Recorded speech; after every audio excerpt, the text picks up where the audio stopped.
Hello, everyone. Welcome to another episode of EETV, where I try to bring everything in entertainment. Free comic book day.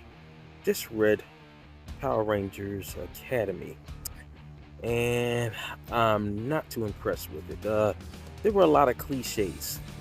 The old trope of the hero or the heroine in a far-off place far away from civilization, the father or the parents or the father figure protecting that child from imminent evil, the supporting characters then finding the main character, telling the main character what their adventures are like, the main character wanting to join the supporting characters, the father figure denying the main character that, and then the main character stowing away on the ship or the car or the spaceship of the supporting characters to go on their adventure. That was the comic book of Ranger Academy. I just wanted you to see my face. As a Power Rangers fan, I thought it would have been better. Now, don't get me wrong. I know this is a issue 0 getting into a new series. I understand that. But at the same time, a first issue or issue 0 is supposed to be like the appetizer of a meal. It's supposed to get the reader interested in purchasing the rest of the series, and this did not impress me. I don't know how other people feel about this, but this did not impress me at the slightest. This did not impress me. I will be checking out issue number 1 to see if the writing gets better, but it was just cliche after cliche after cliche in Ranger Academy issue number 0 for Free Comic Book Day. I didn't see anything in there that would wow anybody, impress them, or want anyone to purchase it to see if the lore gets expanded. Well, be it that as it may, I'll let you form your own opinion of it. We're going to get into it. I'm going to show you some panels that showed the cliches and some of the things that may or may not have been interesting, and we'll take it from there. First things first, we're going to look at the cover. And the cover is great. You look on the left and you see the artist's depiction of the morphing grid. And you could see underneath different silhouettes of it could be Academy students or mentors on the bottom there, underneath the Ranger Academy text. Also, you see 3 individuals on the front. The individual all the way in the back, the young lady with the very long braid, that is Cadet Tula, and you see that she has a red stripe on her uniform, so it can indicate that she's going to be the Red Ranger. And when I'm seeing these stripes, and the other individual in the middle is Mathis, and Mathis has a yellow stripe. So now when I see this, and this is called Ranger Academy, I'm wondering if they're taking the same premise from Power Rangers Ninja Storm, with each individual based on their skills, personality, genetics, etc., is chosen to be a specific ranger. So that's what I'm guessing there. Now the main character in the front, the individual, the young lady that has her hand up forward, that is the main character, Sage. And Sage has green hair, and I'm instantly thinking, is she the same race as Trip, a Zybrian? I don't know, but then again, Zybrians could also have different color hair other than green, so maybe Mathis could also be a Zybrian, but both of them are not showing the gem, because remember, Trip was able to hide the gem, camouflage it at will. So what I'm thinking here, if maybe since her hair is not completely green, and I'm talking about the main character Sage, maybe she is a half Zybrian. Just something to throw out there. And we're going to get into the rest of the book. So let's take a look at the panels inside of Ranger Academy. In one of the opening panels, you see here the main character Sage has a bit of an imagination. She believes that she is a knight, pretending she is a knight. And the goat-like creatures or her subjects, and one of them even played the princess, and she's having an imagination, just to cure some of the boredom. And this is how the comic book opens, which is fine, but it is a little bit of a cliche having the main character of a series look like they're in a battle, only to find out that it's just all in her imagination. Other people have used things like this, as in you thought it was the main character and it winds up being a video game, but she's using her imagination here. And we'll move on to the next panel so you can see more of what I'm speaking about when it comes to the cliches. Now we see that the pretend battle is over and we're back to reality, and we see that Sage is a bit of not a hermit, but a shepherd to these alien goat creatures. And she's back to boredom now and just getting into life. And then all of a sudden she hears a noise and she goes to investigate. And then before she goes to investigate, she sees this shadow figure over that you on the right hand side. And I was wondering about that. Is that the impending evil that her father is protecting her from? Or is that in her mind just using her imagination of her thinking how bad the punishment, or how evil, well not evil, but how menacing her dad's gonna look being furious with her because she's breaking one of his rules. Sage finds Tula unconscious and Mathis asking to help her out because that's their shuttle, and the shuttle's damaged. It's taking on water. She's able to get both of the cadets out, and we find out that they're in a bit of a jam here because they can't get the ship back up without it being fixed. They go to see Sage's father, and if you read on with this, he's letting you know he knows more than what Sage knows that he knows. He instantly knows that the reason why it's the shuttle is malfunctioning is because first of all, Tula overshot a planet they were supposed to go to by I think 8 or 9 light years. She was saying about 9 light years actually. He said that was quite the error, and he chastised her for making such an error because that could cost someone their life if you don't make these calculations correctly. And Sage's father, he lets on more than the reader know what's going on. Like when he takes them back to when he asks to be led back to the ship the next morning, and he's speaking with Tula, he says specifically that the shuttle's morphing battery to jumpstart its healing matrix. So basically he's letting on more than he knows his way around this tech, first of all. So he possibly was associated with the Ranger Academy or some team of Power Rangers in order for him to be able to fix these things.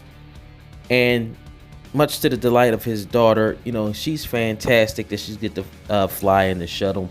We go along. Of course, she wants to go on an adventure. She's tired of being on this moon. This is bad, a backwater moon. Nobody comes here. No one's going to look for her here. But that's the way her father wants it. And he's really adamant about keeping her safe. And when you read this book, he's trying to keep her safe from something. He wouldn't just take her off to this backwater moon where nobody comes to visit because, it's good for, I'm assuming that she's a teenager. It's good for teenagers to socialize, but he has her here because he wants to keep her safe because he said that's his job, of course, being her father and all. And we go on. Another thing, you get close to the end of this and you see Mathis and Tula take up this pose that shows respect when they have their hands clasped together, one hand clasped over another, and they kind of slightly bow and close their eyes and thank the gentleman for his help, which is Sage's father. And Sage's father does the same thing, and you can tell that he's well versed. So I'm sure we're going to see more in who Sage's father is, to see maybe if he was a former ranger or he was just a technician helping to repair things. That part is interesting. Now here's the next cliche part. Of course, Sage meeting new people, and she instantly wants to go because she hearing about Power Rangers for the first time because that's how isolated she was. And her father says no, of course. And then next thing you know, she hides the littlest goat creature in there named Nugget in to represent her body, so her father can think that she's sulking because he told her no, that she couldn't go with Mathis and Tula to the Ranger Academy.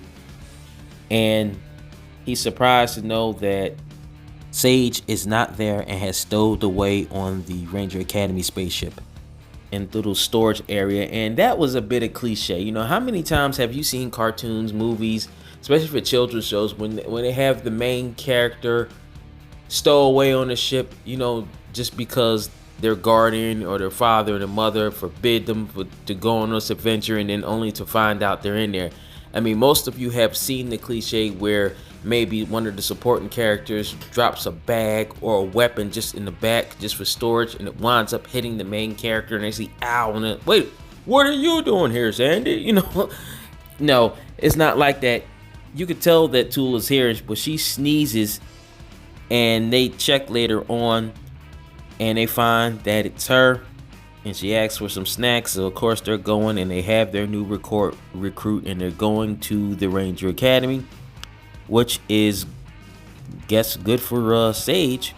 But another thing that was quite interesting for those who are Ranger fans, Mathis, the individual with the pink hair, this is what is said of that individual.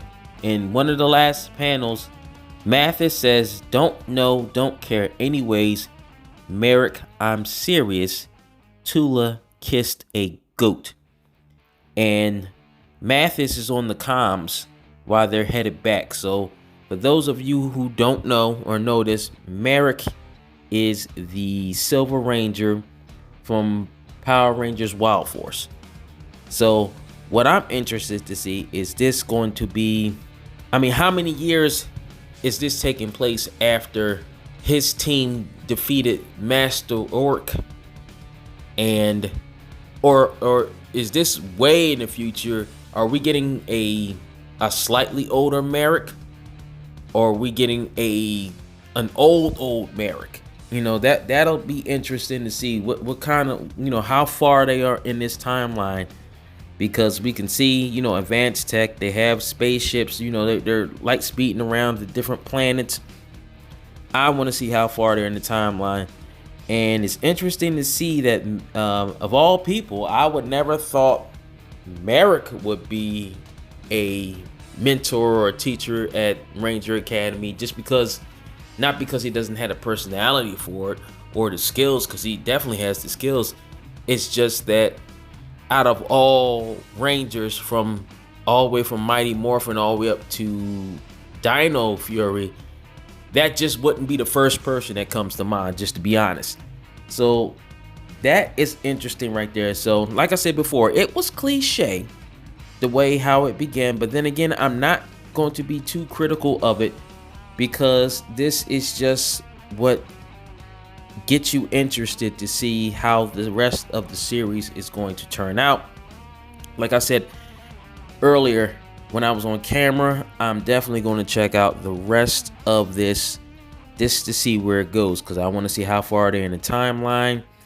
I want to know what process the Academy goes through from selecting Rangers. And another thing that I had about this, I mean, this was just kind of vague. I mean, they just took Sage, and the only thing Sage did was, like, you know, she created a pulley system and helped them out. But, you know, going through these pages again, I'm not seeing any special talents that she might have. I mean, yes, she's brave, and obviously she's intelligent, and she can think fast on her feet, you know, because that shuttlecraft was taking on water very quickly, and she was able to, well, and she was able to help out and get the cadets to safety, both Mathis and Tula. And she definitely does have a high degree of intelligence, because if you read this, she had no idea what a pulley system was. So, you know, through Mathis' instructions, you know, they make a pulley, and she's able to do it right away and help get everybody out of there. And that takes some pretty quick thinking. So obviously she's intelligent. So reading this again, you can tell that she's intelligent. Not knowing how to make a pulley system, and she's able to make one from somebody just telling her what to do, which shows a high degree of intelligence. She definitely has imagination. So, if you haven't been paying attention to Power Rangers, someone with good imagination actually winds up being a good fighter, because they're able to adapt what they're taught and kind of throw in their ingenuity to make the fighting style theirs, in order to fool opponents into thinking maybe you're thinking a kick is going to come and they throw a throw at you or a punch. So just from that, I can see that she's a good fighter. You just have to read between the lines to see. I could see why they chose her. Because if they're thinking around the same lines that I'm thinking, that's why they chose her, because she's intelligent. She's definitely thinking on her feet, critical thinker.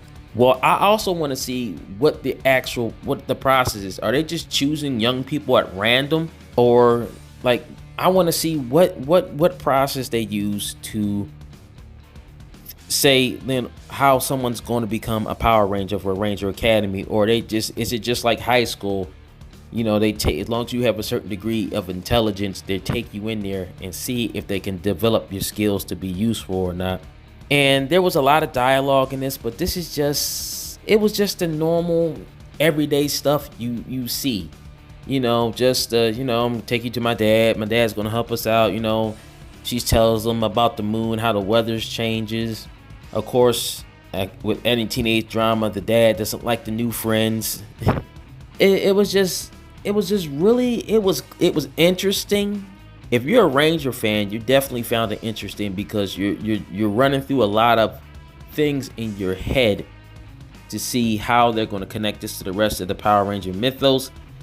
But also at the same time, it was just cliche, just to have her on this forbidden moon. Well, not a forbidden moon, but this isolated backwater moon, and then people just appear out of nowhere, and it was just, I would have picked a better origin story for Sage and everything here. But at the same time, I can't be too critical of it, because I don't know how the rest of the story is going to turn out. And also at the same time, we don't know what kind of deadline the writers had.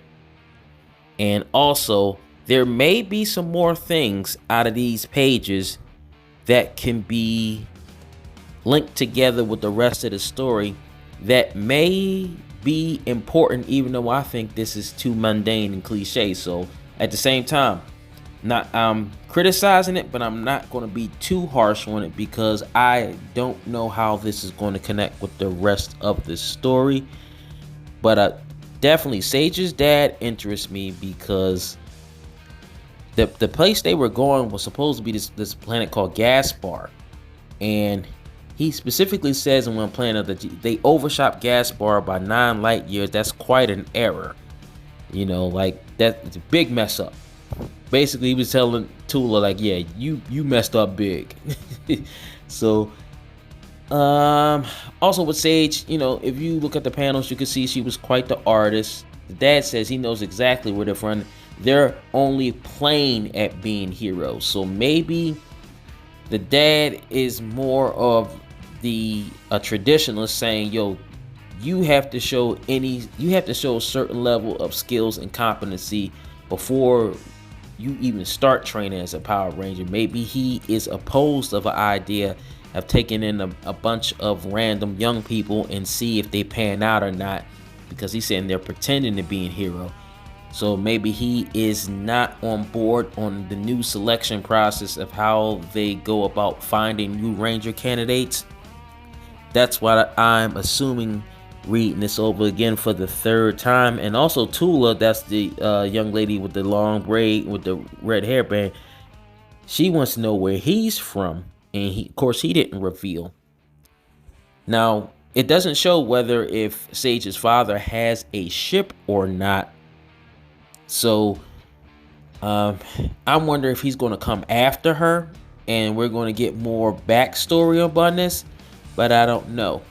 But another thing that was interested, Tula was all too happy to have Sage come along, and her father was saying, Sage was saying that Dad never yelled at her like that before, showing that he was really serious and don't want her to leave the moon. And he said that he swore that he'd keep her safe. So I'm wondering, keep her safe from what? Is she in? It instantly comes to my mind, it keeps her safe, which means she does have some sort of power or unique skill set about her, and that he would take her to this moon that no one would be able to, well, very few people would be able to find to protect her. So maybe she has some sort of power, maybe that the side of evil wants, and they don't want to keep her away from temptation. I don't know, but like I said, Sage's dad, definitely the most interesting character in this issue 0 here, because later when he finished fixing the ship and they fly back to the house, there's another thing that he says here. He said there should be just enough rations and storage container to get you back to the school. If you leave now, you should be there by roll call. Like, he knows a lot. So I'm taking a stab at this, man. I'm thinking he is a former mentor, professor at this school, and he just disagreed on the curriculum and how they were bringing new people in to be rangers, and that's why he left. But that's all I've had to say about this one. It definitely interests me. Like, even though they had a lot of cliches in here, and we didn't even get any action with this, besides, Sage pulling both Mathis and Tula out of a sinking shuttle that was taking on water. There was a lot of dialogue, very little action. But if you pay attention to read between the lines, you can see what kind of character Sage may be. But like I said before, we'll find out soon. I enjoyed the artwork. I did. I especially enjoyed the cover. I mean, that cover was really nice. I liked how they did everything with the cover. Tell me what you think about this. Do you think Ranger Academy was too cliche? You think they should have told more of a story and just gave a little bit more away before issue 1 is released? I mean, tell me what you think about this. Like, share, and subscribe if you feel like it. I'll see you in the next one. Take care, everybody.